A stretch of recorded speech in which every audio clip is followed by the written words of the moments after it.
7:44. Welcome back to Breakfast Television on your Monday as we learn more about life on the tour bus for junior hockey players. Joining us this morning, someone who knows all about life on the tour bus with junior players. Marcus Fitzgerald is from Sportsnet 650, but you used to be a broadcaster for the Junior Hockey League. Welcome to BT. Well, thanks for having me, guys. I appreciate it. The tradition of the team bus, these road trips, hours on end. In the break, you talked about the sacrifices and attention drivers make, hours on end getting players to their games, but how important is that tradition for team building for teams? Well, on Saturday, Riaz, all the NHL players reacted to the news, and they all invariably said the same thing. The bus is our safe space. That's where the bonding happens. That's where the friendships are made, because it's not a game situation. It's not a practice situation, but you're all together. You're all living in different billet homes with different people, but you all come together on the bus. And when you're riding for 8 hours, you can't have the Spotify in there for 8 hours. You're going to eventually start talking to people. You're going to get to know the teammate that you're sitting next to like this on the bus for 8 hours. You're going to get to know these guys. That's where the relationships are formed. That's where the bonds are made. And it's really, really tragic that that memory for the 14 people who did survive this will forever be tarnished, because it's so special to these hockey players, because it's the first thing they always bring up. I'm almost censoring myself from asking this question because it's so hard to think about the good times, but you know, moments that you've spent on the bus with junior hockey players. What's the general atmosphere? Are they tired? Is there music on and dancing? It's usually quite jovial, and sometimes, I'll admit this, sometimes the bus in junior, it's like Vegas. What happens on the bus stays on the bus. It's true. Riaz is laughing, but it's true. There is one story, though, that I will bring up. One of our goalies in Chilliwack, his name is Mitch Gillum. It was the last game before the Christmas break.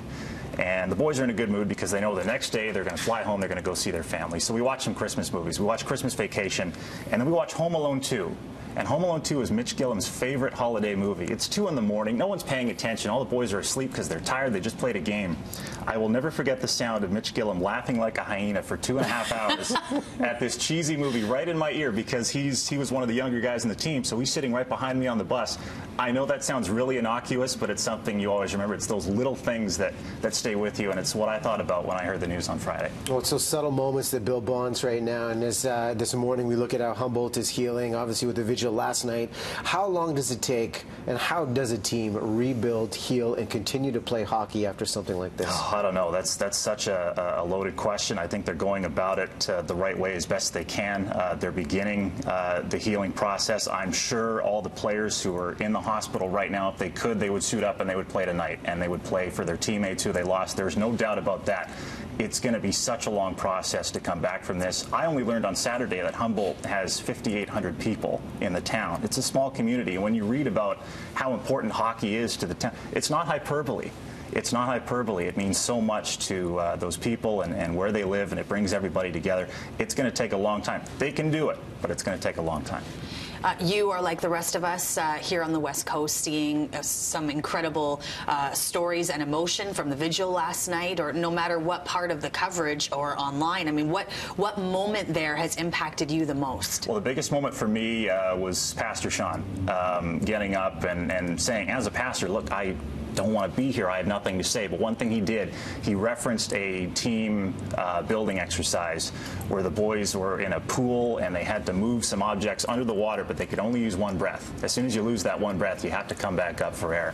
And his message there was, what would you do in life if you only had one breath? And that line will stay with me because it makes you think day to day, minute to minute, and that's how you should live your life, or at least try to, and that's what we can implement going forward.